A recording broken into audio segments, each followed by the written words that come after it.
Pomfret এই শব্দটা শুনলে আমার মনে হয় কেন জানি না বারংবার যে এটা বোধহয় কোনো ভারতীয় মাছ নয়, এটা বোধহয় কোনো বাঙালি মাছ তো নয়, কেমন যেন মনে হয় এটা কোনো বিদেশি মাছ।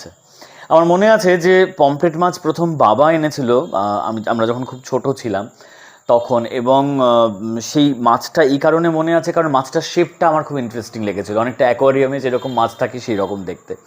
খেতে তখন কেমন লেগেছিল মনে নেই, কারণ আমরা খুব রেগুলারলি ছোটোবেলায় যে পমফ্রেট মাছ খেয়েছি এমন নয়, কারণ আমাদের উত্তরবঙ্গে পমফ্রেট মাছটা খুব একটা পাওয়া যেত না। এখন কি হয় আমি জানি না।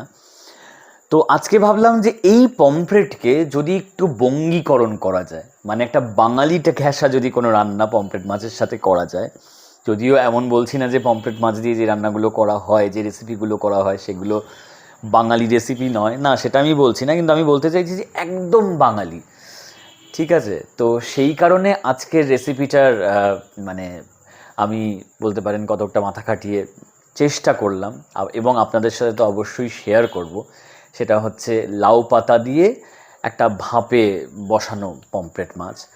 তো ঠিক আছে, চলুন আজকে আর দেরি করব না। আজকে অভিনেতার রান্নাঘরের রেসিপি পমফ্রেট মাছের লাউ পাতুরি। পমফ্রেট মাছের লাউ পাতুরি বানানোর জন্য যে যে উপকরণগুলো দরকার আমি সেগুলো এক জায়গায় নিয়ে নিয়েছি। আপনাদের চলুন দেখিয়ে দিই কী কী উপকরণ আমাদের লাগবে। এই দেখুন, এখানে আমি 6খানা পমফ্রেট মাছ নিয়েছি, এবং প্রত্যেকটা মাছে আমি এরকম করে একটা করে কাট বসিয়ে নিয়েছি যাতে করে মশলাগুলো ভেতরে ঢুকতে পারে। এখানে বেশ কিছু লাউ পাতা আমি নিয়েছি। এই লাউ পাতাগুলোকে আমি খুব ভালো করে ধুয়ে নিয়েছি। একটু বড় সাইজের লাউ পাতা নেবেন, তাতে সুবিধে হবে। এখানে একটা জিনিস খেয়াল রাখতে হবে, লাউ পাতার এই যে পেছন থেকে আমরা এই আঁশগুলো এইভাবে ছাড়িয়ে নেব। এই দেখুন, আমি আঁশগুলো ছাড়িয়ে নিলাম এইভাবে। এই আঁশগুলো খেতে একদম ভালো লাগে না, সেই জন্য আপনার কাছে সময় থাকলে আপনি এই আঁশগুলো ছাড়িয়ে নেবেন। এই দেখুন, আমি আঁশগুলো ছাড়িয়ে নিয়েছি। এছাড়া এখানে আমি কতগুলো নারকোল নিয়ে নিয়েছি। এই নারকোলটাকে আমি মিক্সি মেশিনে কুড়িয়ে নেব। আছে 1 টেবিল চামচ পোস্ত, 2 টেবিল চামচ কালো সর্ষে, 2 টেবিল চামচ সাদা সর্ষে, নিয়েছি 1 টুকরো পাতিলেবু, আছে 1 চিমটে হলুদ, এখানে আমি 1/4 কাপ সর্ষের তেল নিয়ে নিয়েছি। এই দেখুন,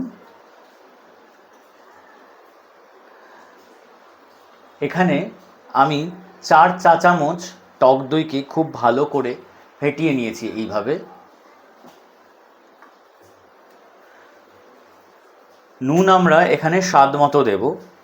আমরা এরকম নুন নিয়ে নিয়েছি, স্বাদ মতো দেব। আমি আপনাকে রান্না করার সময় বলে দেব কতটা নুন লাগবে। আর সব শেষে আমি নিয়ে নিয়েছি এরকম সুতো। এই সুতোটা আমাদের দরকার পাতুরিগুলোকে মোড়ানোর জন্য এবং বেঁধে নেওয়ার জন্য, সেই জন্য আমি এরকম সুতো নিয়ে নিয়েছি। চলুন এবার আমরা পরবর্তী পর্যায়ে চলে যাই। প্রথমে আমি মাছগুলোকে 1/2 চা চামচ নুন আর লেবুর রস দিয়ে প্রায় আধ ঘন্টা মেখে রেখে দেব।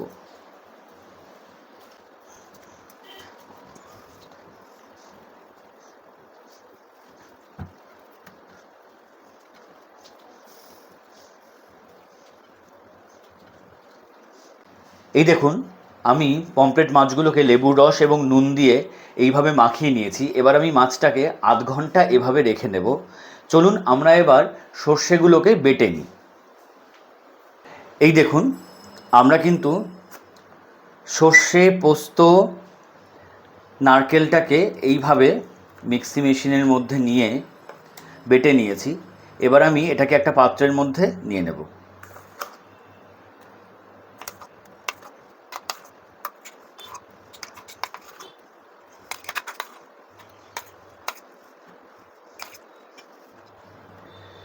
এই যে দেখুন, আমি একটা পাত্রের মধ্যে নারকেল সহ সর্ষে এবং পোস্ত বাটাটাকে এভাবে নিয়ে নিয়েছি। এইবারে আমি এর মধ্যে সম্পূর্ণ টক দইটা ঢেলে দিচ্ছি এবং দিয়ে দিচ্ছি আরও হাফ চা চামচ নুন,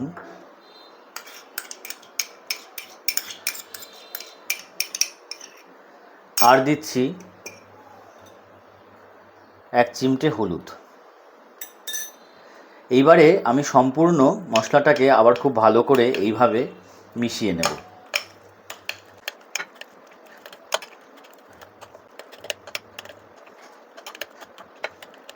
এই দেখুন, নারকেল সহ সর্ষে পোস্ত বাটার সাথে টক দইটাকে আমি এইভাবে মিশিয়ে নিলাম। এইবারে আমি লাস্টে এর মধ্যে ঢেলে দিচ্ছি বেশ খানিকটা সর্ষের তেল।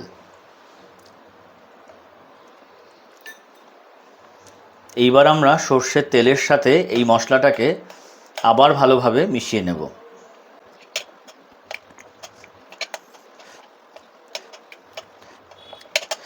আমাদের বাটা মশলাটা কিন্তু একদম রেডি। এবারে এই যে পমফ্রেট মাছগুলোকে আমরা লেবু এবং নুন দিয়ে মাখিয়ে রেখেছিলাম, সেই আধ ঘন্টা হয়ে গিয়েছে। এবার মাছগুলোকে আমি ধুয়ে নেব। এখানে বলে রাখি যে মাছগুলোকে ম্যারিনেট করার দুটো কারণ। একটা হচ্ছে যে মাছের যে আষ্টে গন্ধটা থাকে সেই গন্ধটা এতে চলে যায় এবং মাছের ভেতরে অনেকটা পরিমাণ নুন কিন্তু ঢুকে যায়। এবার মাছগুলোকে আমরা ধুয়ে নেব, না হলে কিন্তু লেবুর যে তেতো ভাবটা সেটা চলে আসবে। চলুন আমরা মাছগুলোকে ধুয়ে নিই। এই দেখুন, মাছগুলোকে আমি ধুয়ে নিয়েছি। এবার মাছগুলোর সাথে আমি খুব ভালো করে মশলাগুলো মাখিয়ে নেব। এই দেখুন, আমি এইভাবে মশলার সাথে মাছগুলোকে মাখিয়ে নিচ্ছি। মাখিয়ে নেওয়ার পর মাছগুলোকে এইভাবে পাতার মধ্যে বসিয়ে দেব। এই দেখুন, এইভাবে আমি পাতার মধ্যে বসিয়ে দিচ্ছি এবং দেওয়ার পর আমি আরও কিছুটা মশলা, মানে যেটা গ্রেভি বলছি আমরা এখানে, সেটা দিয়ে দিচ্ছি।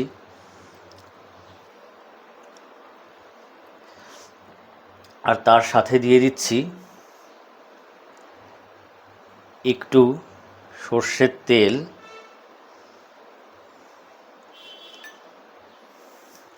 এবং তারপরে দিয়ে দিচ্ছি একটা কাঁচা লঙ্কা।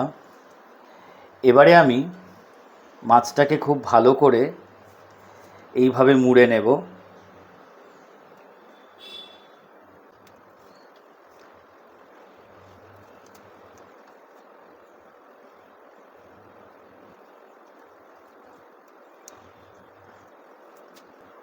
এই দেখুন, মাছটাকে আমি এইভাবে মুড়ে নিয়েছি।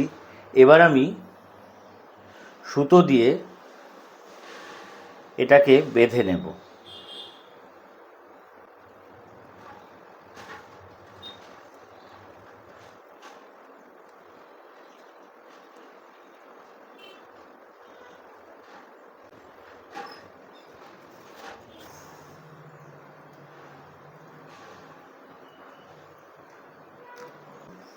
এই দেখুন, মাছটাকে কিন্তু আমি এইভাবে লাউ পাতার মধ্যে সম্পূর্ণ গ্রেভি সহ মুড়ে সেটাকে সুতো দিয়ে বেঁধে নিয়েছি।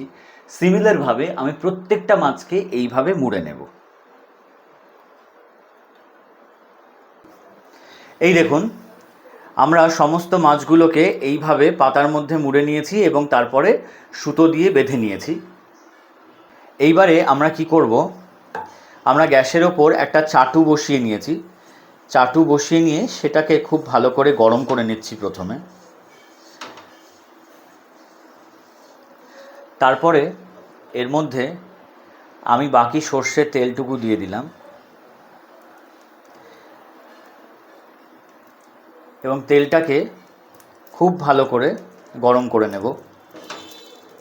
তেলটা কিন্তু একদম গরম হয়ে গেছে। এইবারে আমি এর মধ্যে একে একে মাছগুলোকে এইভাবে বসিয়ে দেব। মনে রাখবেন, এই সময় কিন্তু আমাদের গ্যাসের ফ্লেমটাকে একদম লো টু মিডিয়াম রাখতে হবে।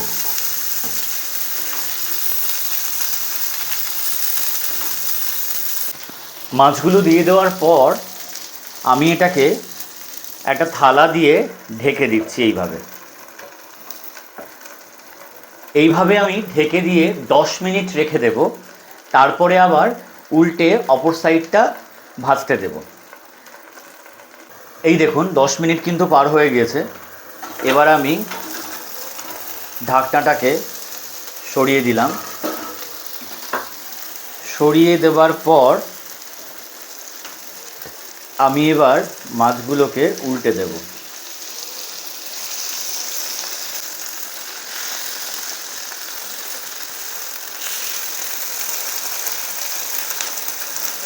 মাছগুলোকে এইভাবে উল্টে দিয়ে আমি আবার এটাকে 10 মিনিটের জন্য ঢেকে দেব।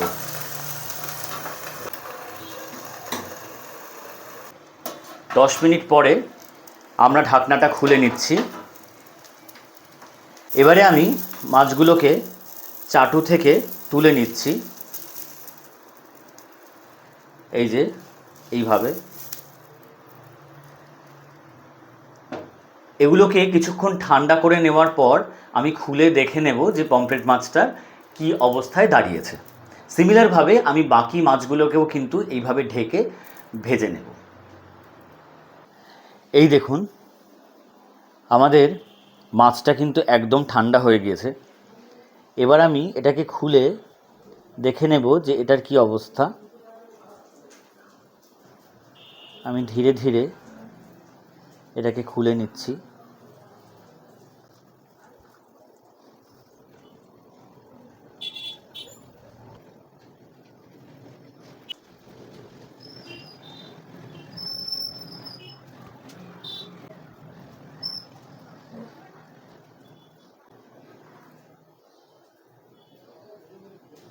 এই দেখুন মাছটা এই অবস্থায় রয়েছে।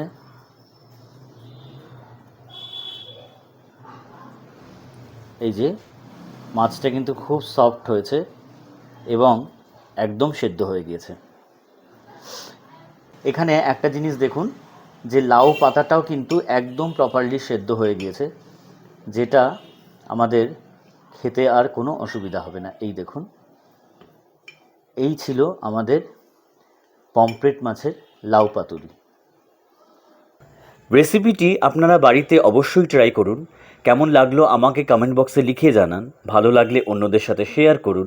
অভিনেতার রান্নাঘর চ্যানেলটিকে সাবস্ক্রাইব করুন, পেজটিকে ফলো করুন, লাইক করুন। ভালো থাকবেন, সুস্থ থাকবেন।